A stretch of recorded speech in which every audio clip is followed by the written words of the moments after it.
والصلاة والسلام على سيد المرسلين وعلى آله وصحبه أجمعين أما بعد. علماء اکرام، معزز حاضرین، السلام علیکم ورحمۃ اللہ وبرکاتہ. اللہ کا احسان ہے، اللہ سبحانہ و تعالیٰ کا شکر ہے کہ اللہ نے ایک دفعہ پھر مجھے اور ہم سب لوگوں کو ایک بابرکت مجلس میں شرکت کا موقع دیا، جہاں 18 بچوں نے قرآن کو اپنے سینے میں محفوظ کر لیا. سبحان اللہ و بحمدہ، سبحان اللہ العظیم. اللہ کا احسان ہے کہ اللہ سبحانہ و تعالیٰ نے ہم مسلمانوں کو یہ فکر دی کہ ہم اللہ کے بھیجے ہوئے نظام کی خاطر یہاں جمع ہو سکیں اور اس کو سمجھ سکیں، سمجھا سکیں. سبحان اللہ و بحمدہ، سبحان اللہ العظیم. اللہ سبحانہ و تعالیٰ کی حمد و ثنا کے بعد یہ ضروری ہے کہ انسانوں کا شکر ادا کیا جائے.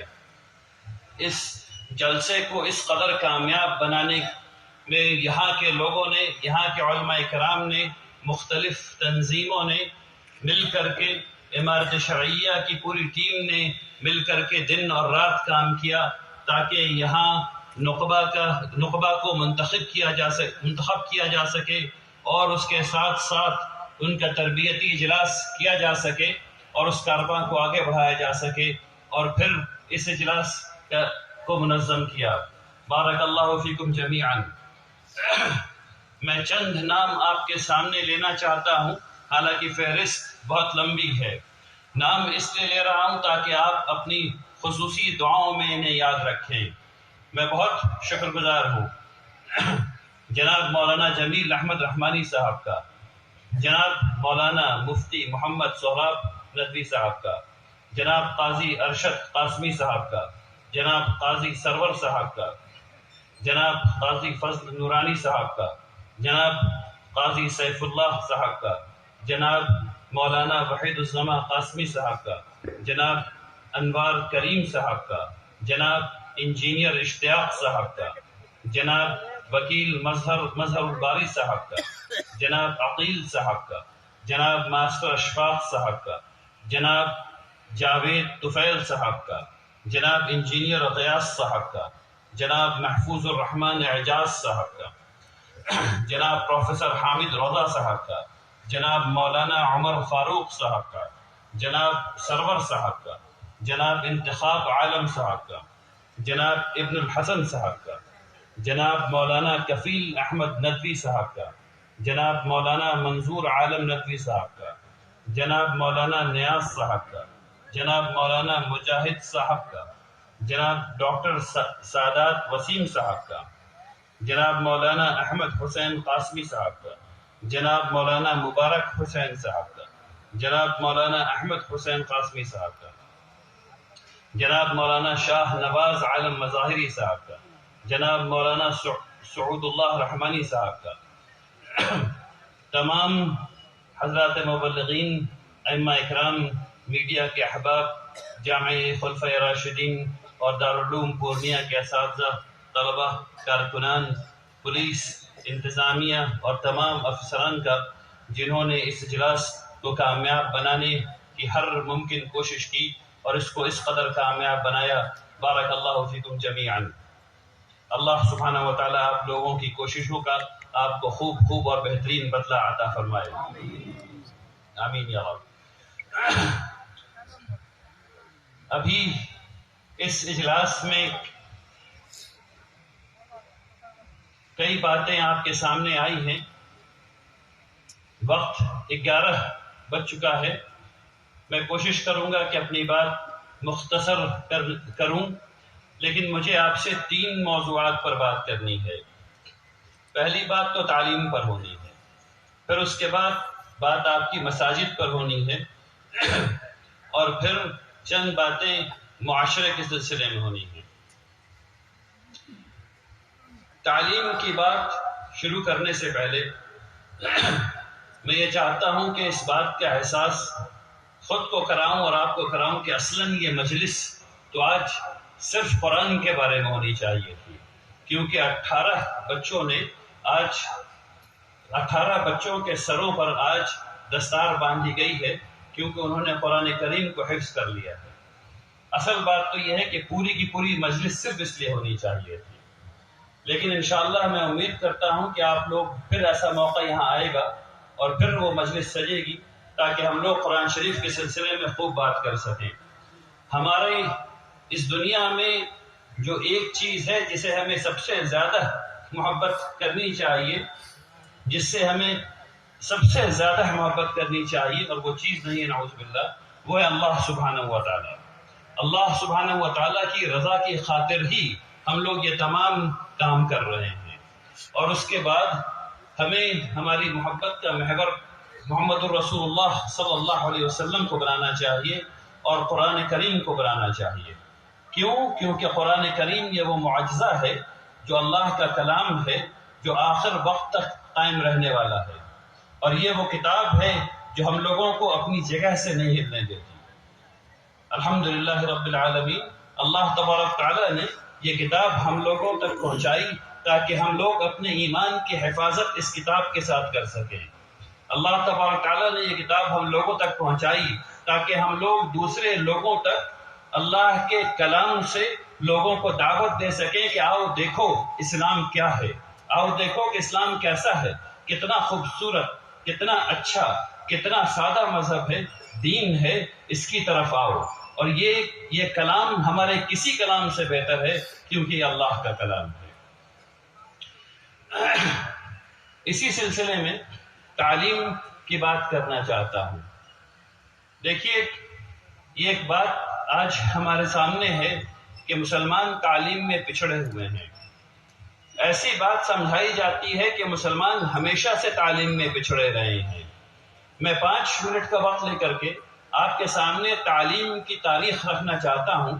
کل بھی ایسے ہی اجلاس میں نے یہ بات کی تھی، آج پھر دہرا رہا ہوں۔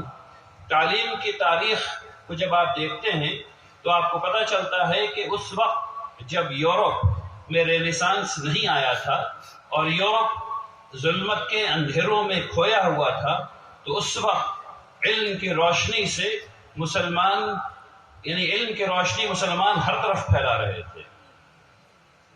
آپ کو یہ جاننا چاہیے کہ ہم لوگوں کو یہ بتایا جاتا ہے کہ پہلا دستور انگلینڈ میں لکھا گیا جس کا نام تھا میگنا کارٹا، اور وہ لکھا گیا 1395 میں، اور یہ بات غلط ہے۔ سب سے پہلا دستور مسلمانوں نے لکھا، محمد الرسول اللہ صلی اللہ علیہ وسلم نے لکھوایا، جو اس میگنا کارٹا سے تقریباً 600-650 سال پہلے لکھا گیا، اور وہ میثاق مدینہ ہے۔ اب اس کے بعد آئیے اور دیکھیے کہ اسلامی فقہ نے جو کام کیا، جس طرح سے انسانی ذہن کو کھولا، جو تجزیہ کرنے کی فکر جسے آج ہم کریٹیکل تھنکنگ کہتے ہیں، اور ہم لوگوں میں کچھ لوگ بہت مسلمانوں کو ٹانا دیتے ہیں کہ وہ کریٹیکل تھنکنگ ڈیولپ نہیں کر رہے ہو، تم کریٹیکل تھنکنگ ڈیولپ نہیں کر رہے ہو، کریٹو تھنکنگ ڈیولپ نہیں کر رہے ہو۔ تو یہ تجزیہ کرنے کی صلاحیت، یہ تخلیقی طور پر سوچنے کی صلاحیت اسلامی فقہ نے سب سے پہلے تاریخ میں دے دی مسلمانوں کو، اور ہم لوگ سوچتے رہے، جس کا نتیجہ یہ ہوا کہ جب ہم لوگ اس بات کو دیکھیں، اس کے تھوڑا اور نیچے چلیں تو ہمیں کیا پتہ چلتا ہے تاریخ سے۔ حساب میں اگر دیکھا جائے تو حساب میں جو کام مسلمانوں نے کیا وہ عظیم ترین ہے۔ آپ کو پتہ ہے کہ کوئی بھی حساب جب بچے پڑھ رہے ہوتے ہیں، الجبرا کر رہے ہوتے ہیں، یہ الجبر والمقابلہ کتاب مسلمانوں نے سب سے پہلے لکھی۔ اس پوری سائنس کو مسلمانوں نے کھوجا۔ آج ہم سب لوگوں کے ہاتھ میں لیپ ٹاپ ہے اور فون ہے، اسمارٹ فون ہے۔ یہ اسمارٹ فون کبھی نہیں بن سکتا تھا، اس لائٹ کے نیچے جو چپ لگی ہوئی ہے یہ کبھی نہیں بن سکتی تھی۔ لیپ ٹاپ کبھی نہیں بن سکتا تھا اگر الگوریدم مسلمانوں نے ایجاد نہیں کیا ہوتا، لاگریدم مسلمانوں نے ایجاد نہیں کیا ہوتا۔ یہ مسلمانوں کی ایجاد ہے جس کی وجہ سے یہ سب چیزیں ممکن ہو پا رہی ہیں۔ آپ کو یہ جاننا چاہیے کہ 1866 تک یورپ کے تمام میڈیکل کالجز میں جو کتاب پڑھائی جا رہی تھی وہ ایک مسلمان کی لکھی ہوئی ہے۔ یورپ میں 1866 تک جو میڈیکل اسکول میں میڈیکل کالج میں جو کتابیں پڑھائی جا رہی تھی وہ مسلمانوں نے لکھی۔ ٹھیک اسی طریقے سے آج بھی سرجری میں جو اسکیلپل استعمال کیا جاتا ہے، جو فورسپ استعمال کیا جاتا ہے، اس کی ڈیزائن مسلمانوں نے کی تھی، جو آج بھی باقی ہے۔ یہ سارا کام مسلمانوں نے کیا ہے۔ آپ سب کو پتا ہے کہ علم فلکیات میں مسلمانوں سے آگے کوئی نہیں تھا، اور یعنی صدیوں تک مسلمانوں نے اس کو لیڈ کیا ہے۔ ٹھیک اسی طریقے سے صرف میتھمیٹکس میں نہیں، فزکس میں نہیں، کیمسٹری میں نہیں، آپ سوشیالوجی میں لے لیجیے، علم کی معاف کیجیے تاریخ کو سمجھنے سمجھانے کا بھی ایک علم ہے۔ تاریخ کیسے پڑھی جائے، کیسے لکھی جائے، اس کو انگریزی میں ہسٹوریوگرافی کہتے ہیں۔ اس کا علم سب سے پہلے جس شخص نے دیا وہ مسلمانی تھا، اور یہ سارے کے سارے لوگ عالم دین ہیں۔ مزیدار بات یہ ہے کہ یہ تمام لوگ، کوئی محدث ہے، کوئی فقیہ ہے، کوئی مفسر ہے۔ آپ سب لوگ ایک کارٹون کیریکٹر کا نام جانتے ہیں، ٹارزن۔ ٹارزن کا نام جانتے ہیں نا سب لوگ، جو رسی پکڑ کے جھولتا ہے جنگل میں ادھر سے ادھر تک، یہاں سے وہاں، کامک کیریکٹر ہے۔ یہ فکر کس نے دی؟ یہ ایک مسلمان نے دی، جو مفسر بھی تھے، طبیب بھی تھے۔ انہوں نے کتاب لکھی حی بن یقظان، اور اس کتاب میں اس تصور کو پیش کیا جو قرآن کریم کا تصور ہے، جس کو قرآن کریم نے دیا کہ اللہ تبارک تعالیٰ نے فطرت میں ایسی بات رکھی ہے کہ انسان صرف فطرت پر اگر چلے تو وہ اللہ کی معرفت تک پہنچ سکتا ہے۔ اور یہ تصور پیش کیا کہ اگر ایک بچہ دنیا سے اگر ہٹ جائے اور کسی جزیرے پر چلا جائے، اور جہاں اس کی پرورش کوئی کرنے والا نہیں ہو، جہاں وہ جانوروں کے ساتھ پلے بڑھے، تو اللہ کی معرفت تک کیسے پہنچتا ہے؟ جب یہ کتاب لندن پہنچی اور اس کا ترجمہ لندن میں ہوا، تو اس کا نام ٹارزن یا رابنسن کروسو وغیرہ جو بھی رکھا گیا اس زمانے میں، معاف کیجیے، ٹارزن رکھا گیا، تو اس کے مصنف نے لکھا کہ یہ ترجمہ ہے حی بن یقظان کا۔ تو مسلمانوں نے علم میں بہت بہت بہت نمایاں کام کیا۔ اب وہ وقت ہے اور آج ہے۔ اب آج کی بات سنیے۔ آج کی بات یہ ہے، اور میں اس کو مثال سے پیش کرنا چاہتا ہوں تاکہ بات سمجھ میں آ جائے، کیونکہ فیصد وغیرہ تھوڑا سوچنے سمجھنے میں مشکل ہو جاتی ہے۔ میں اس بات کو ایسے سمجھاتا ہوں کہ اگر پورے ہندوستان میں مسلمانوں کے پاس صرف 100 بچے ہوں، جس میں 50 بچیاں ہیں اور 50 بچے ہیں، پورے ہندوستان میں اگر مسلمانوں کے صرف 100 بچے ہوں اور ہر بچے کی عمر صرف 6 سال ہو، اور وہ پہلی جماعت میں داخل کیا گیا اس کو، یہ مان لیجئے کہ 100 بچے ہیں اور ان کو پہلی جماعت میں داخل کیا گیا، آج پہلی جماعت میں داخل کیا گیا، اس میں 50 بچیاں اور 50 بچے ہیں۔ میں اور آپ یہ فیصلہ کرتے ہیں پہلے دن کہ اس میں سے 43 بچے کو نہیں پڑھانا۔ میں اور آپ یہ فیصلہ کرتے ہیں پہلے دن کہ اس میں سے 43 کو نہیں پڑھانا، ان کو نکال کر کے الگ کر دیتے ہیں۔ وجہ ایک تھا، مجھے علم کے بارے میں پتہ نہیں، مجھے اس کی قدر نہیں، میں جانتا نہیں، میرے پاس پیسہ نہیں، وغیرہ وغیرہ وغیرہ، یہ ساری چیزیں ہیں جس کی وجہ سے ہم 43 کو نکالتے ہیں اور الگ کر دیتے ہیں۔ اس کے بعد کیا کرتے ہیں؟ پھر اس کے بعد یہ خیال آتا ہے کچھ لوگوں کو کہ ان بچوں کو مدرسے میں بھیج دینا چاہیے، تو اس میں سے 3.5 بچے کو سمجھانے کے لیے 4 کر لیجیے، 4 بچے کو مدرسے بھیجتے ہیں، 43 نکال دیا، 4 کو مدرسے بھیج دیا۔ اب اس کے بعد بچوں کی تعلیم شروع ہوئی۔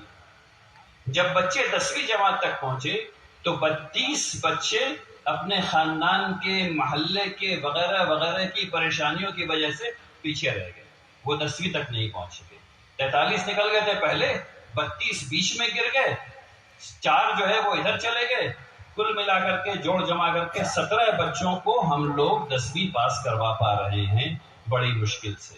یہ ہے وہ تصویر جو مجھے اور آپ کو بدلنی ہے انشاءاللہ۔ یہ نہیں ہو سکتا، یہ نہیں ہو سکتا۔ یہ جو 17 بچے جو ہم لوگ 10ویں پاس کروا پا رہے ہیں، اب اس کے بعد مرحلہ دیکھیے، جب یہ بچے BA BSc میں پہنچتے ہیں، میڈیکل انجینئرنگ میں پہنچتے ہیں، تو صرف 4 بچے BA BSc میڈیکل انجینئرنگ کر پا رہے ہیں، سب ملا کر کے اور 4 میں سے 3 مرد بچے ہیں اور 1 لڑکی. اس کے بعد ہم لوگ یہ سوچتے ہیں کہ ہمارے لوگ آئی ایس آفیسر کیوں نہیں ہیں.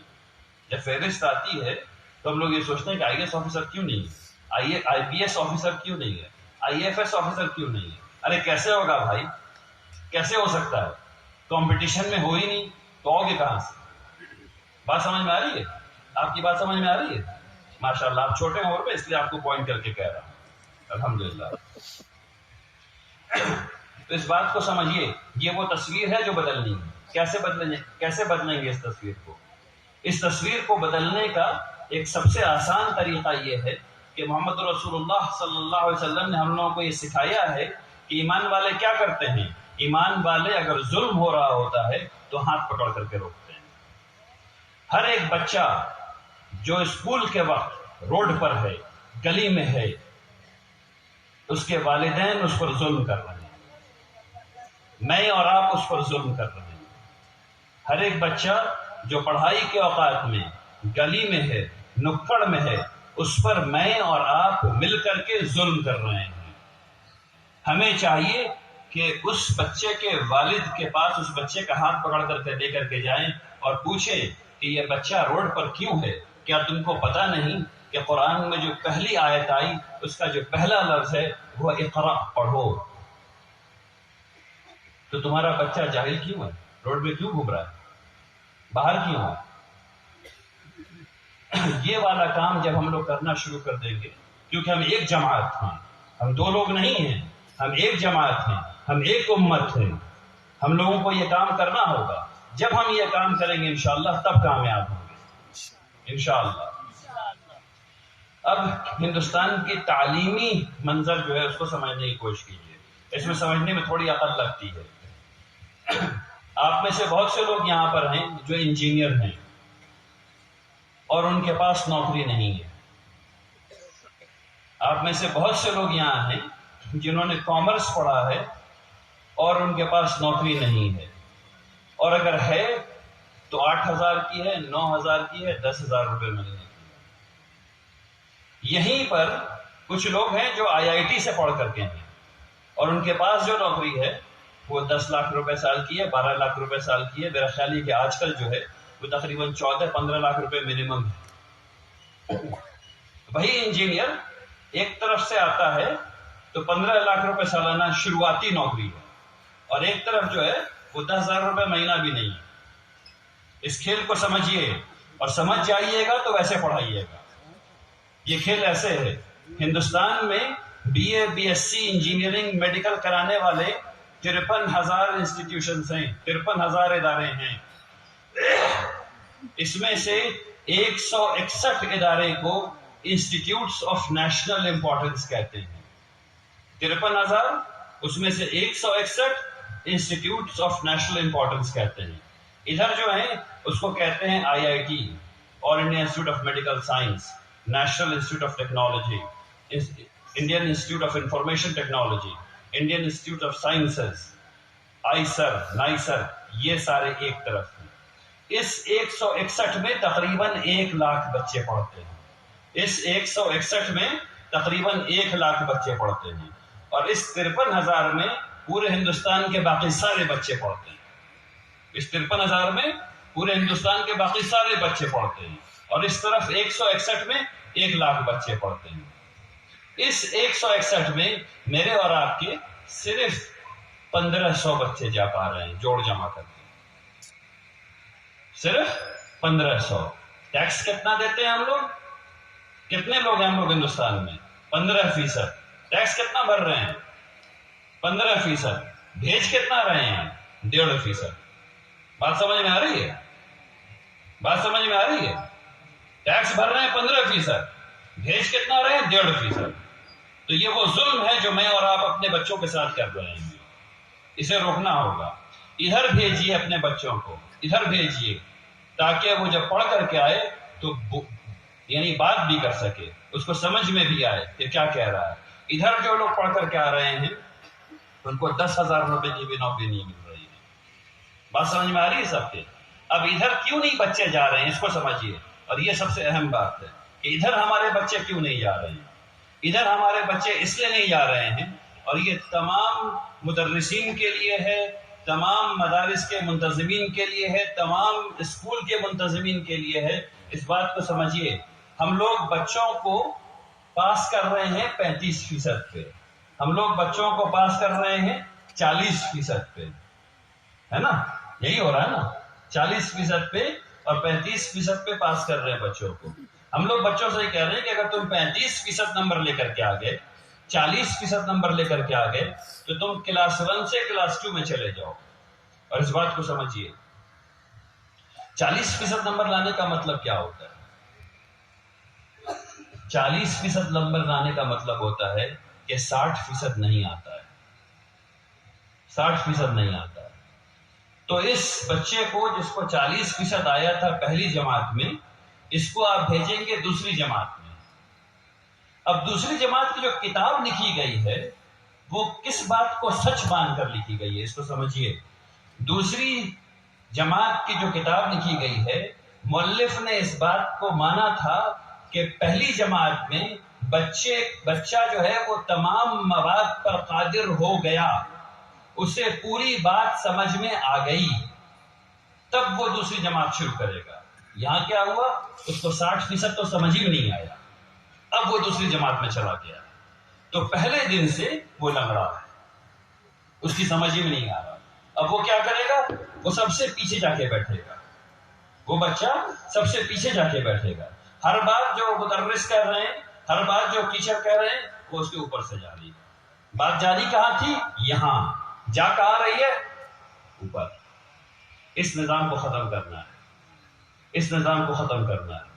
پاس مارکس 30 نہیں ہوتا، 40 نہیں ہوتا، 50 نہیں ہوتا، 60 نہیں ہوتا، 70 نہیں ہوتا، 80 نہیں ہوتا، 90 نہیں ہوتا. پاس مارکس صرف ہوتا ہے 100.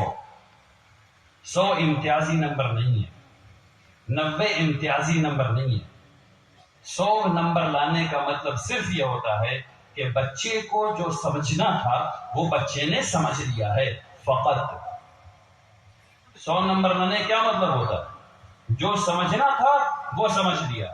90 نمبر لانے کیا مطلب ہوتا ہے؟ کہ 10% سمجھ میں نہیں آیا، اور پڑھائیے اور پڑھائیے. بات سمجھ میں آ رہی ہے؟ اگر اس میتھڈالوجی کو، اس نظام کو تمام مدرسین ایکسپٹ کر لیں، تمام مدرسین قبول کر لیں، تمام ٹیچر حضرات قبول کر لیں، تمام پرنسپل حضرات قبول کر لیں، تو میں آپ کو گارنٹی کر سکتا ہوں کہ ہمارے سارے بچے ادھر جائیں گے، ادھر کوئی نہیں جائے گا. بات سمجھ میں آئی؟ رحمانی 30 میں اتنے ڈھیر سارے بچے IIT اور انجینئرنگ اور میڈیکل اور کامرس کیسے جاتے ہیں؟ ایگزیکٹلی صرف ایسے جاتے ہیں. تو وہاں جو فوکس ہے وہ 40 50 60 70 پہ نہیں ہے، 80 پر نہیں ہے. وہاں جو فوکس ہے وہ 100 پر ہے. جب 100 کرتے ہیں تب یہ بات ہوتی ہے. تو آپ لوگوں کو، میری اور آپ کی ضرورت ہے کہ ہم اپنے تمام ادارے میں اس منہج کو لاگو کریں تاکہ ہمارے بچے ادھر والے انسٹیٹیوشن میں جا سکیں انشاءاللہ. اب تھوڑی سی بات مسجد کے بارے میں کرنا چاہتا ہوں. ہم لوگوں کی یہ ضرورت ہے کہ ہم لوگ محمد رسول اللہ صلی اللہ علیہ وسلم کے ماڈل کو اپنی زندگی میں نافذ کریں. اب یہ بہت ہو گیا دھوکہ جو ہم لوگ اپنے آپ کو دیتے ہیں. ہم یہ دعویٰ کرتے ہیں کہ ہم محمد رسول اللہ صلی اللہ علیہ وسلم سے محبت ہے، اور میں کسی کے دعوے پر انگلی نہیں اٹھانا چاہتا. میں جانتا ہوں کہ اگر محمد رسول اللہ صلی اللہ علیہ وسلم کے نام پر ہم لوگ کٹ بھی جائیں گے اور مر بھی جائیں گے، انشاءاللہ یہ کام ضرور کر لیں گے. لیکن جو کام ہم لوگ نہیں کر رہے ہیں وہ ان کے منہج کو اپنی زندگی میں نہیں اتار رہے ہیں. محمد رسول اللہ صلی اللہ علیہ وسلم کے مسجد کے ماڈل کو آپ دیکھیں گے تو آپ کو یہ پتہ چلے گا کہ وہ تمام کام مسجد میں ہو رہا ہے. سفیر آ رہے ہیں کہیں کے، مسجد میں آ رہے ہیں، چاہے وہ غیر مسلم ہو یا مسلمان ہو. محمد رسول اللہ صلی اللہ علیہ وسلم کی میٹنگ کہاں ہو رہی ہے؟ مسجد نبی میں ہو رہی ہے. اچھا، اس سے پہلے ذرا چلیں، مسجد بنا کون رہا ہے؟ محمد رسول اللہ صلی اللہ علیہ وسلم خود اپنے ہاتھوں سے مسجد بنا رہے ہیں. ہم لوگ جب مسجد بناتے ہیں تو مزدور لے کے آتے ہیں اور مزدور کو پیسہ دیتے ہیں، اور وہ چیز جو ہم کو جنت پہ لے جانے والی تھی وہ مزدور کو پیسہ دے کر کے حاصل کر لیتے ہیں. سوچئے بد نصیبی. سوچئے کیسی بدنصیبی ہے کہ ہم اپنے ہاتھ سے مسجد نہیں بنا رہے. ابھی بھی مجھے پتا چلا مسجد بن رہی ہے آس پاس میں، اور وہاں ہم لوگ اپنے ہاتھ سے مسجد نہیں بنا رہے ہیں. ہم اینٹا نہیں ڈھو رہے، اور محمد رسول اللہ صلی اللہ علیہ وسلم اپنے ہاتھ سے سارا کام کر رہے ہیں. یعنی پیڑ ہے اس کو لٹا کر کے چھیل رہے ہیں اپنے ہاتھ سے، زمین کو ٹھیک کر رہے ہیں اپنے ہاتھ سے، چھت لگا رہے ہیں اپنے ہاتھ سے، اور ہم لوگ مزدور بلا رہے ہیں کہ مسجد بنانی ہے، اللہ کا گھر بنانا ہے، تم آؤ بناؤ، تم سارا ثواب کماؤ، ہم کو نہیں بنانا. میرے بھائیوں، جب مسجد بن رہی ہو تو اینٹا ڈھوئیے، بالو ڈھوئیے، سیمنٹ تیار کیجئے، لے جائیے، تب جا کر کے مستری کو دیجئے کہ لو لا دیا، اب اس کو ڈال دو، کیونکہ اس کو پتا ہے کتنا ڈالنا ہے کتنا ہی نہیں ڈالنا ہے. کم سے کم یہ سب کام تو ہم لوگ کر سکتے ہیں. ہم لوگ یہ سمجھتے ہیں کہ جب تک پوری مسجد ہم لوگ نہیں بنائیں گے اللہ کے یہاں گھر نہیں بنے گا. ایسا بالکل بھی نہیں ہے. ہمارے پاس، اگر آپ کے پاس وقت ہے تو وقت دیجئے، اگر آپ کے پاس پیسہ ہے تو پیسہ دیجئے، اگر آپ اپنے جسم سے لگا سکتے ہیں تو جسم لگائیے، اور سب سے زیادہ جسم لگائیے. جب جسم لگائیے گا، اپنا ہاتھ لگائیے گا، تب وہ مسجد اپنی کچھ زیادہ دکھے گی. لگا کے دیکھیے ایک دفعہ، اس میں آپ کا اسٹیک ہوگا، تب اس میں نماز پڑھنے کا مزہ آئے گا انشاءاللہ. تو جب بھی مسجد کی تعمیر ہو، مزدوروں کو مت لائیے، خود جائیے، خود بنائیے انشاءاللہ، والنٹیئر کیجئے تاکہ مسجد بن سکیں. اب مسجد کے مصرف کے بارے میں ذرا بات سمجھیے. ہم لوگ مسجد جاتے ہیں، نماز پڑھتے ہیں خالی. کیوں بھائی؟ کیا محمد رسول اللہ صلی اللہ علیہ وسلم کے زمانے میں مسجد ایسے خالی رہتی تھی؟ ایک طرف دیکھیے لوگ چبوترے پر بیٹھے ہوئے ہیں، تعلیم حاصل کر رہے ہیں، دوسری طرف محمد رسول اللہ صلی اللہ علیہ وسلم پڑھ رہے ہیں، پڑھا رہے ہیں، تعلیم دے رہے ہیں لوگوں کو. ایک طرف لوگ ذکر کر رہے ہیں، دوسری طرف لوگ قرآن شریف کو سمجھ رہے ہیں، سمجھا رہے ہیں. تو مسجد تو 24 گھنٹے مشغول رہنی چاہیے، 24 گھنٹے مشغول رہنی چاہیے. کیوں نہیں ہے؟ اس بات کو سمجھیے. کیا ایسا ممکن نہیں ہے کہ ہر مسجد کے باہر ہم لوگ ٹھنڈے پانی کا نل لگا دیں تاکہ تمام لوگ یعنی ہم لوگ کو بنایا ہی اس لیے گیا ہے کہ ہم لوگ دنیا کو تمام مخلوق کے لیے جنت بنائیں. ہم لوگوں کو دنیا پر خلافت دی گئی. کس لیے دی گئی؟ کہ ہم لوگ دنیا کو سنوار سکیں، بنا سکیں، مزین کر سکیں، دنیا کو جنت کا نمونہ بنا سکیں. اس لیے اس دنیا کی خلافت دی گئی. تو کم سے کم مسجد کے باہر اگر ہم لوگ ٹھنڈے پانی کا نل لگا دیں جس سے ہم بھی پئیں اور تمام لوگ پئیں تو کتنا ثواب ملے گا. اور لوگ جو دوسرے لوگ ہیں ان کے دلوں میں مسجد کی کیسی محبت پیدا ہو جائے گی، کیونکہ ہم نفع بخش ہو گئے. کیونکہ ہم نفع بخش ہو گئے. خوب یاد رکھیے، اللہ تبارک تعالیٰ ہر اس چیز کو مٹا دیتا ہے جو نفع بخش نہیں ہوتی. ہر وہ چیز مٹ جاتی ہے جو نفع بخش نہیں ہے، اور ہر وہ چیز قائم رہتی ہے جو نفع بخش ہے. اس لیے مسجد کو نفع بخش بنا دیجیے. پانی ایک مثال ہے، کھانا دوسری مثال ہو سکتا ہے. ہم سب لوگوں کے گھر میں 2 روٹی زیادہ بنتی ہے، سبزی زیادہ بنتی ہے. مسجد کے باہر ایک فریج لا کے رکھ دیجیے، اور اس کے بعد اس میں کھانا رکھ دیجیے جو آپ کے گھر میں بنا ہے زیادہ بن گیا، وہ لا کے رکھ دیجیے، اور پوچھیے مت، جس کو چاہیے وہ آ کے لے جائے کھائے. ٹھیک یہی کام آپ مسجد کے ساتھ، کپڑے کے ساتھ کر سکتے ہیں. آپ کا وہ کپڑا جو پرانا ہو گیا ہے اس کو دھو کر کے، استری کروا کر کے، آئرن کروا کر کے مسجد میں ایک ریک بنوا دیجیے، اس میں رکھ دیجیے، جو آئے لے جائے. کسی کو مانگنا نہیں پڑے، کسی کو دینا نہیں پڑے. لیکن وہ لے کہاں سے جا رہا ہے؟ وہ مسجد سے لے جا رہا ہے. یہ اہم بات ہے. ٹھیک اسی طرح چپل کا ریک آپ بنا سکتے ہیں.